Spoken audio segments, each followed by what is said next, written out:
Princess Diana was born on July 1st, 1961, at Park House on the Sandringham estate, a world of sprawling lawns, grand halls, and invisible expectations. Even as a child, she saw the cracks behind the golden curtains. At 6, when her parents' marriage collapsed, she learned that privilege could not shield a heart from loss. She would sit by the nursery window at her boarding school, Riddlesworth Hall, tracing the streets with her eyes, imagining the lives of children who had nothing, whispering to herself, "I have to do something." Later, at Westheath School, she spent afternoons helping children with disabilities and running errands for elderly neighbors, quietly rebelling against the polished aristocratic world that demanded obedience and perfection. A teacher once told her, "Diana, you're too sensitive for this life," and she had only smiled, refusing to suppress the empathy that defined her. Evenings, she scribbled furiously in her diary, "The world is too big for one person, but I will try, I must." While other girls laughed in ballrooms, worrying about parties or gowns, Diana sought the small victories: a toy for a sick child, a smile for an orphan, a moment of comfort for someone overlooked. Every act of kindness was her quiet defiance, a stand against a life she had inherited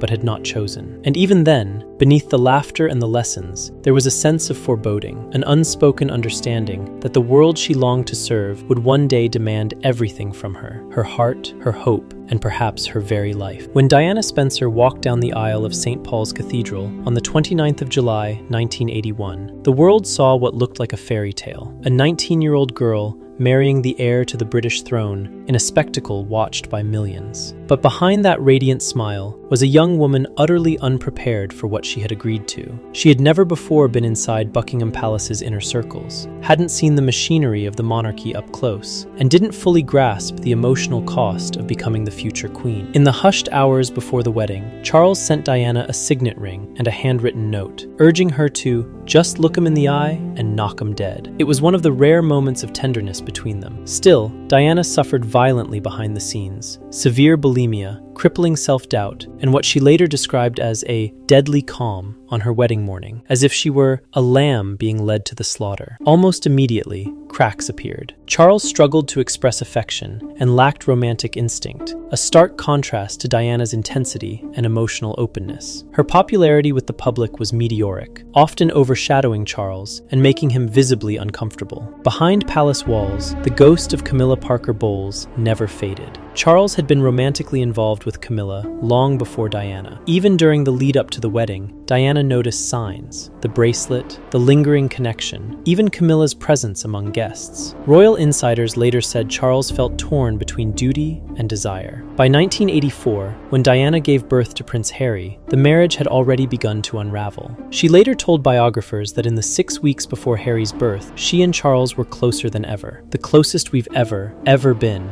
and ever will be. But almost immediately afterward, it just went bang. The whole thing went down the drain. Diana's voice grew harder behind closed doors. "There were 3 of us in this marriage," she would later say in her explosive 1995 BBC Panorama interview, alluding to Camilla's shadow over their union. Her diary and private interviews paint an even darker picture. She battled depression, bulimia, and self-harm throughout the 1980s, torn between the duty she felt to her role, the love she had for her children, and the pain of a marriage that seemed increasingly hollow. By December 1992, the separation was official. The public had watched the slow disintegration, extravagant joint appearances, then long silences, separate residences, and frantic press speculation. The marriage that had begun under dazzling lights had fractured in private heartbreak. Diana stepped into a life that was both freer and lonelier than ever. She began traveling more, throwing herself into her charitable work, from HIV awareness campaigns to visiting landmine victims across Africa. Yet, behind the public smiles, Diana wasn't looking for love. She was visiting a friend recovering from surgery. Yet, the moment she saw Khan, something in her shifted. He was a man who didn't live by glitter and cameras. He lived saving hearts. She jokingly noticed his name on his surgical shoes, and later called him Mr. Wonderful, a nickname friends used in private. Diana would disguise herself, once even queuing in a jazz club in a black wig and sunglasses, just to sit beside him. Their first real date was at a cinema, laughing over popcorn and chocolate, where she didn't need to be royalty, she simply needed to be Diana. Their secret was guarded fiercely. Diana's butler, Paul Burrell, recalled smuggling Khan into Kensington Palace in the boot of his car, a blanket covering his identity to keep him from the watching world. The police never stopped them at those back gates, and for a time, it felt like a love outside the world's gaze, the world that had never truly let Diana live for herself. Diana even met Khan's family, traveling to Lahore and Jhelum in Pakistan in May 1996, and again in 1997 to see his parents and grandmother.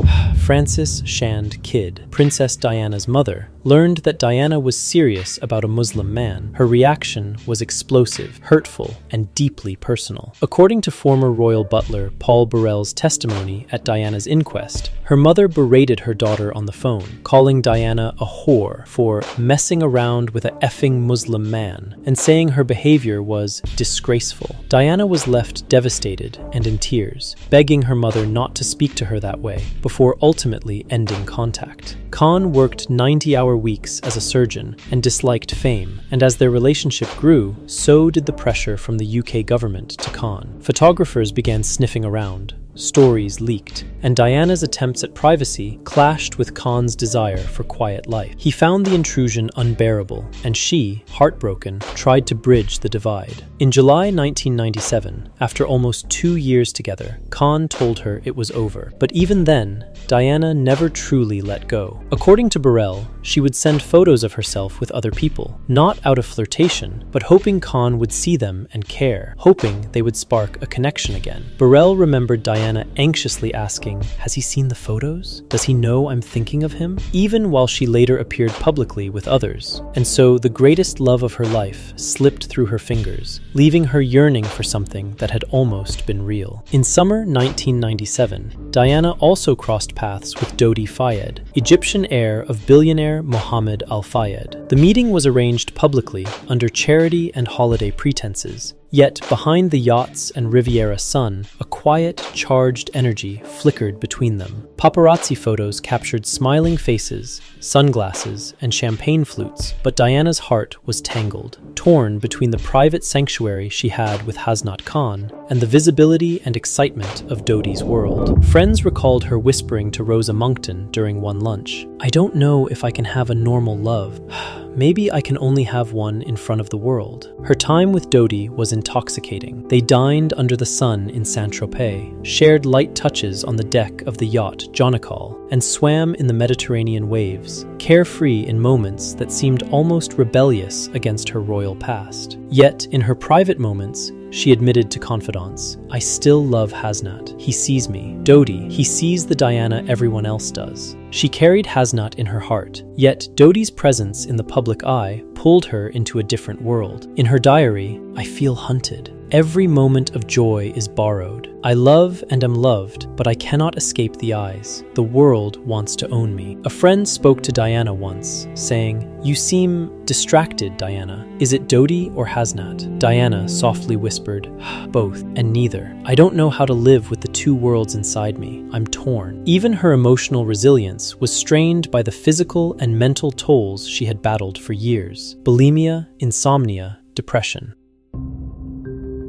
By 1997, Diana's fear had sharpened into something terrifyingly specific, and she committed it to paper. In a handwritten letter dated 24th October 1993, given to her trusted confidant, Paul Burrell, she wrote words that would later chill the world. "This particular phase in my life is the most dangerous. My ex-husband is planning an accident in my car, brake failure, and serious head injury in order to make the path clear for him to marry Tiggy." She did not write this as drama, nor as metaphor, but as a warning, telling Burrell quietly, "If anything happens to me, I want this known." In the years that followed, friends noticed how this fear never left her. She spoke repeatedly about being followed, about cars feeling unsafe, about routes being changed at the last minute, about not trusting the machinery meant to protect her. After her separation and divorce, the fear did not fade, it intensified, because now she was outside the royal system, visible, unprotected, and emotionally exposed. The inner circles of the palace and her mother's words rang in her head repeatedly. She knew why they opposed the men she chose. Religion could not ruin her political image. As her relationship with Dodi Fayed became public and her private love for Hasnat Khan collapsed, Diana confided to close friends that she felt hunted and disposable, that powerful people would never forgive her for living freely. On 31st August 1997, Diana was in Paris not for politics or publicity, but because her summer with Dodi Fayed had drifted there after time on the Mediterranean, a stop that was never meant to be dramatic, only transitional, a pause before returning to London to see her sons. That night, after dinner at the Ritz Hotel, owned by Dodi's father, Mohammed Al Fayed, the plan was simple: avoid the paparazzi waiting outside, slip quietly to Dodi's apartment, sleep, leave in the morning. Instead, a decision was made inside the hotel, to exit from the rear entrance, to use a decoy car, to trust Henri Paul, the acting head of Ritz security, behind the wheel. Diana sat in the back seat, not wearing a seatbelt. Dodi sat beside her. The car pulled away just after midnight. Within minutes, photographers on motorcycles gave chase. The Mercedes accelerated along the right bank, entered the Pont de l'Alma tunnel at high speed, struck a pillar, and spun violently. Dodi Fayed and Henri Paul were killed instantly. Diana was still alive when rescuers reached her, conscious, breathing, whispering, and was taken to Hôpital Pitié-Salpêtrière, where doctors fought internal bleeding for hours before she was pronounced dead at 4 a.m. Paris time. Later investigations would attribute the crash to excessive speed, driver intoxication, and the pursuit by paparazzi, officially ruling it a tragic accident. Yet for many, the unease never came from what happened in the tunnel, but from what came before it: the long delay at the scene before transport, the decision to take her not to the nearest hospital, but to Hôpital Pitié-Salpêtrière, the hours-long effort to stop internal bleeding before she was pronounced dead at 4 a.m., the later revelation that Diana had written years earlier predicting a staged car accident, the discovery that the tunnel's CCTV cameras were not functioning, conflicting witness accounts about speed and pursuit, forensic debates over alcohol levels and timing, and Mohammed Al Fayed's insistence that this was not coincidence, but culmination, and a final, haunting irony, that a woman who once warned she might be killed in a car accident died while trying to disappear quietly into the Paris night.